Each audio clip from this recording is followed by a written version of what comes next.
तो आज मैं इस वीडियो में बात करने वाला हूँ महाराष्ट्र चुनाव को लेकर के। जैसे महाराष्ट्र में अभी कुछ ही महीनों में चुनाव हो सकता है, घोषणा हो सकती है चुनावों का, तारीखों का। इसी के बीच अलग अलग पार्टी की कोशिश है कि गठबंधन की जाए अलग अलग पार्टी के साथ। और फिलहाल अभी जो दो गठबंधन जो मूल रूप से महाराष्ट्र के अंदर देखने को मिल रही है, एक है महाविकास आघाड़ी, इसमें कांग्रेस, एनसीपी, शरद पवार के गुट, उसके बाद से उद्धव ठाकरे, उसके बाद से एक जो है शिंदे गुट जो भाजपा के साथ गठबंधन में, उसमें अजित पवार के गुट जो गठबंधन में शामिल है। और एक तरफ दूसरी तरफ की अगर बात करते हैं तो AIMIM पार्टी जो अकेले चुनाव लड़ती है महाराष्ट्र के अंदर, चाहे वो लोकसभा हो चाहे वो विधानसभा हो। और विधानसभा इस बार ऑफर दिया था इम्तियाज जलील साहब जो महाराष्ट्र के AIMIM के प्रेसिडेंट है। फिलहाल वो बात की बात है कि ऑफर दिया था महाविकास आघाड़ी को गठबंधन करने के लिए, उस गठबंधन में AIMIM को शामिल करने के लिए। फिलहाल उस पर कोई बातचीत हुई नहीं है।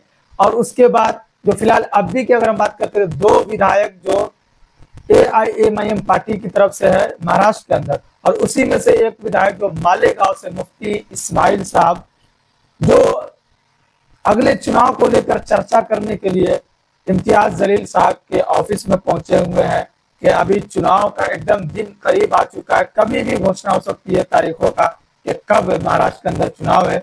और उसी के बीच मालेगांव से किन को टिकट दिया जाएगा, फिर यही दोबारा पार्टी से चुनाव लड़ेंगे मुफ्ती इस्माइल साहब, जो 5 साल इनका लगभग पूरा होने को है इस बार। और पार्टी इनको दोबारा टिकट देती है या नहीं देती है, क्या परिस्थिति रहेगी, क्योंकि अभी साफ हो नहीं पाया है। और उसी के लिए मुफ्ती इस्माइल साहब जो AIMIM के विधायक है मालेगांव, जो नासिक के पास में, वहां से ये विधायक है। और इम्तियाज जलील साहब से चर्चा करने के लिए औरंगाबाद के अंदर, जो औरंगाबाद में दारुस्सलाम जो महाराष्ट्र का हेड ऑफिस है AIMIM पार्टी का, वहां पर पहुंचे और वहां पर बहुत सारी विस्तार से बात करने का काम किया गया। और फिलहाल आगे क्या नतीजा निकल कर आता है, क्या किन किन सीटों पर घोषणा होती है, वो आगे देखने को मिलेगा। अभी तो फिलहाल बातचीत का जो दौर चल रहा है कि किन किन सीटों पर चुनाव पार्टी लड़ा सकती है, किन को कैंडिडेट बना सकती है। और फिलहाल अभी जो दो विधायक है वर्तमान की अगर हम बात करते हैं, जिसमें से एक जो विधायक है वो मुफ्ती इस्माइल साहब, तो ये बहुत एक अहम जो विधायक है। एक आप सोच सकते मदरसा से पढ़ा हुआ आलिम दीन मुफ्ती इस्माइल साहब कासमी, वो विधायक कैसे बन गए, बहुत लोग सोचने पर मजबूर है। और वो सिर्फ AIMIM पार्टी के विधायक बने, उनके बैनर तले चुनाव जीत कर गए, वो भी महाराष्ट्र से। ऐसे तो बहुत कम ऐसी पार्टी जो मौलाना को मदरसे से पढ़े हुए, पहले तो कुछ ऐसे लोगों को टिकट दे दिया जाता था।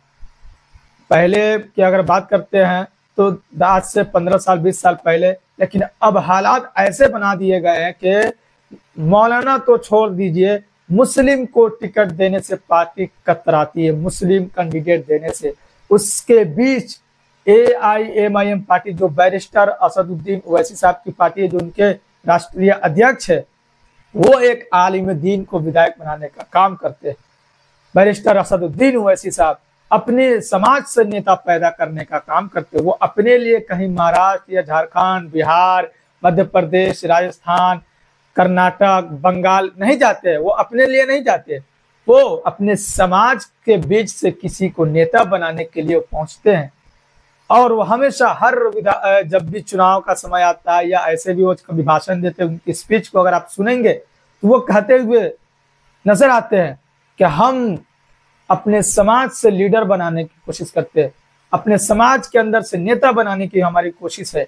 हमें नेता बनने की या हमें एक बड़े नेता बनने की या हमें एक अपने मुस्लिम समाज की रहनुमाई करने की हमें कोई जरूरत नहीं। आप अपने अपने इलाके से एक नेता पैदा कीजिए, हर समाज के अंदर एक बड़े नेता है, उसी तरीके से आप अपने समाज के भीतर से एक नेता पैदा कीजिए, उसके पीछे आप चलिए। उसी तरीके से एक आलिम दीन को मुफ्ती इस्माइल साहब कासमी को MLA बनाने का अगर किसी ने काम किया, वो इस दौर के अंदर जिस हालात से लोग गुजर रहे हैं कि मुस्लिम को नाम अगर मुस्लिम है, अगर आपका नाम मोहम्मद है, अकबर है, तो फिर आपको टिकट देने से पार्टी कतराती है, चाहे वो कांग्रेस हो, चाहे वो शिवसेना हो, चाहे वो शरद पवार हो। जैसे कि आपने लोकसभा में देखा होगा और विधानसभा में देखते हैं कि कितने सीटों पर चुनाव लड़ाती है महाविकास आघाड़ी महाराष्ट्र के भीतर से। और उसी के बीच में देखिए एक आलिम दीन को चुनाव लड़ा करके जिताने का काम किया बैरिस्टर असदुद्दीन ओवैसी साहब ने। और इस बार फिर टिकट उनको दिया जाएगा। 5 साल में उन्होंने कितना काम किया, उनका क्या क्षेत्र में फीडबैक है, ये सब लेने के बाद पार्टी फिर दोबारा इनके चेहरे पर चुनाव लड़ सकती है या नहीं, क्या उनकी तब्दीली की जाएगी उस जगह पर, उस मालेगांव के भीतर। जो भी होगी डिटेल्स आगे जो भी खबर निकल कर आएगी मैं आप तक पहुंचाने की कोशिश करूंगा। अभी की अपडेट न्यूज यही निकल कर आई है कि मालेगांव से विधायक मुफ्ती इस्माइल साहब अहमद कासमी जो बैरिस्टर असदुद्दीन ओवैसी साहब के जो बहुत ही भरोसेमंद इम्तियाज जलील साहब महाराष्ट्र के जो प्रेसिडेंट है, अध्यक्ष है, उनसे मिलने के लिए उनका ऑफिस पहुंचे। जाहिर सी बात है अभी चुनाव का समय चल रहा है, तो अगर किसी से मिलने जुलने का जो समय है चल रहा है, किसी से बातचीत का जो दौर चल रहा है वो कहीं ना कहीं चुनाव को लेकर अभी चल रहा है, टिकट को लेकर चलेगा। कोई और बात अभी हो ही नहीं सकती है।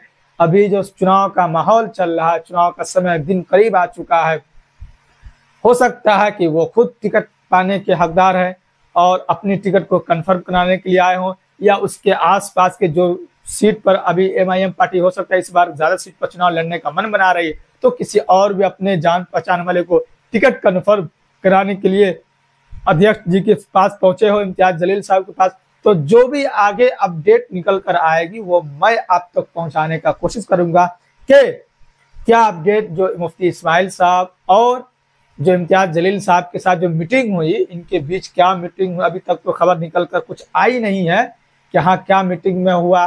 जो भी बात निकल कर आएगी, प्रेस कॉन्फ्रेंस होगा इम्तियाज जलील साहब की तरफ से या मुफ्ती इस्माइल साहब की तरफ से कि हमारी दोनों का मुलाकात हुई, उसमें क्या किस बात को लेकर चर्चा हुई, तो जो भी होगा मैं आप तक पहुंचाने की कोशिश करूंगा। एक मैं माध्यम हूँ, जो भी MIM पार्टी को लेकर के अलग अलग स्टेट में जो भी बातें होती है पार्टी को लेकर के